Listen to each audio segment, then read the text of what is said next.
Start.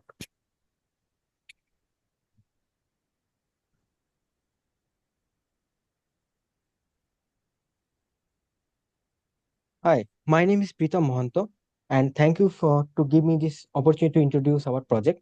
Our project name is Data Dynamos, and our project code is B42DA001 Data Dynamos. And I am the team lead, Pritam Mohanto, and my other teammates are Abhishek Chaudhary, Bishal Pawar, Ritesh Patil, Gautam Arya. And we chose the project of solar power generation data. We chose the project because solar energy and renewable energy is the future of our energy consumption. This is a very important for our future. That's why we chose this project. And we get the data set from Kaggle. This is the data set, solar power generation data. In here, we have four different CSV files for two different plants. In every plant, we have two separate CSV file like generation data and weather sensor data. We majorly work on plant one dataset.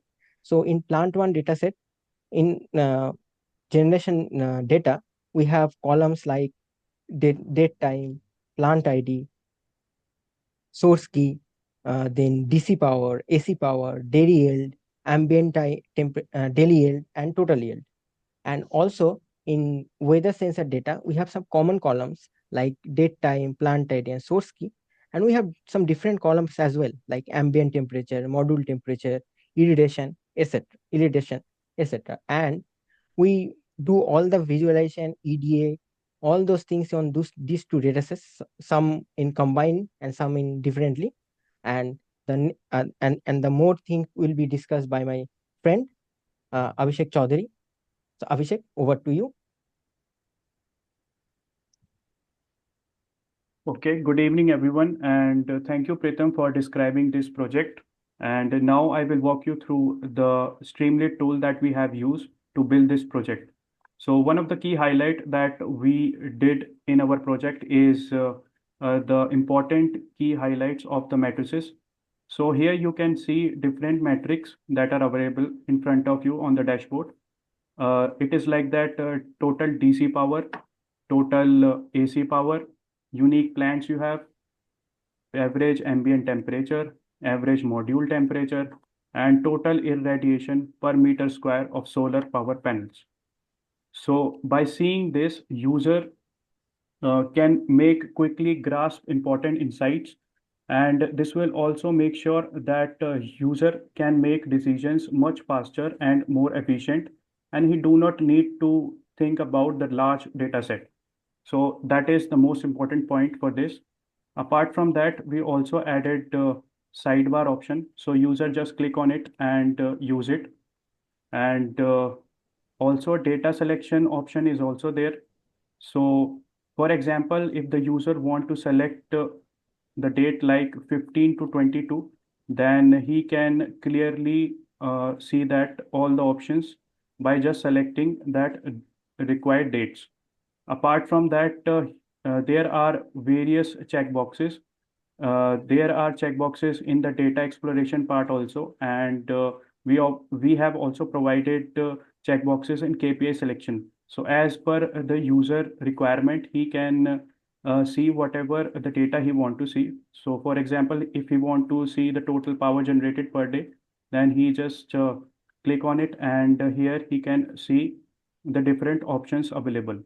So in conclusion, we can say that from this, we try to make our dashboard clean, smooth, and clutter-free for the user.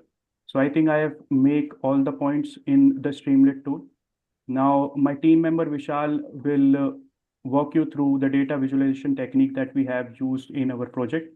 So over to you, Vishal. Thank you, Abhishek. Hello, everyone. Today, I'm going to give you a quick overview of exploratory data analysis process and visualization we use for our solar power plant analysis. First, let's talk about the data loading and cleaning.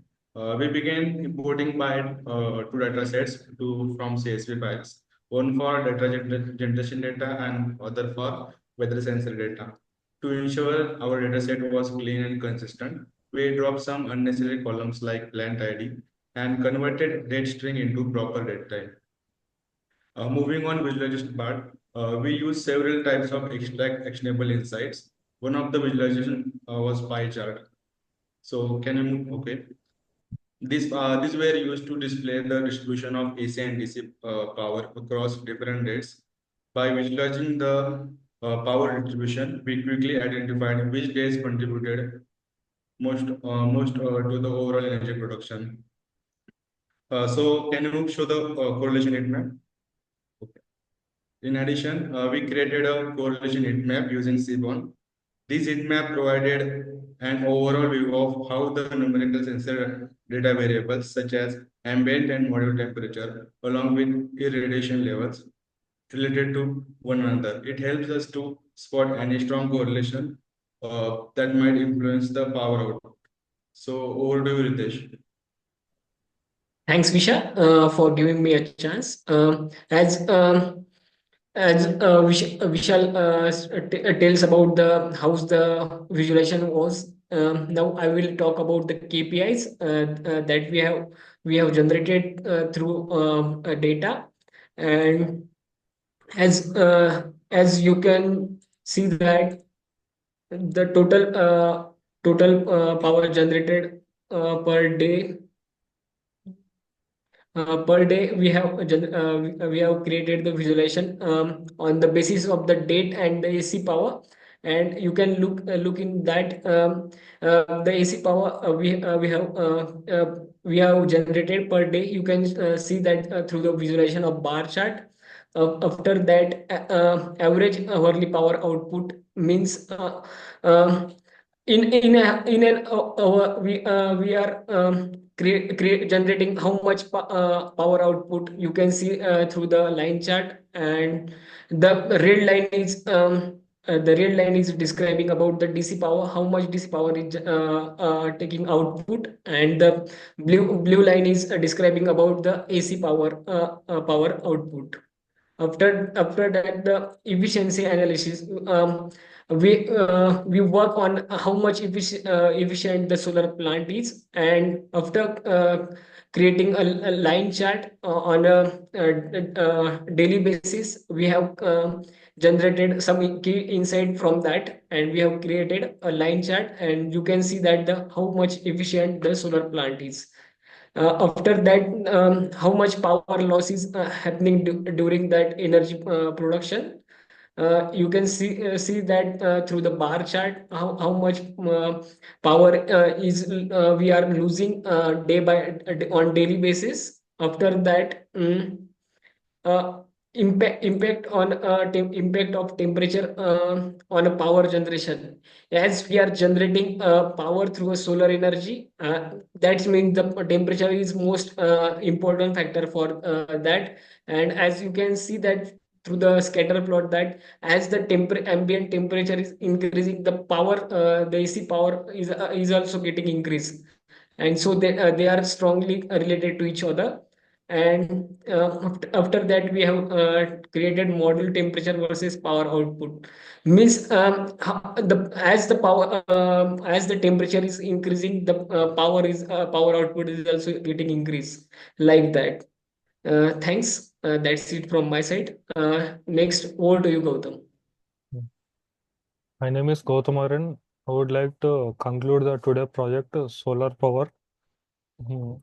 And I would like to say the stakeholders that if you have any repairs, you can do that in the where there is no peak time before 5 p.m. and before 5 a.m. and after 6 p.m.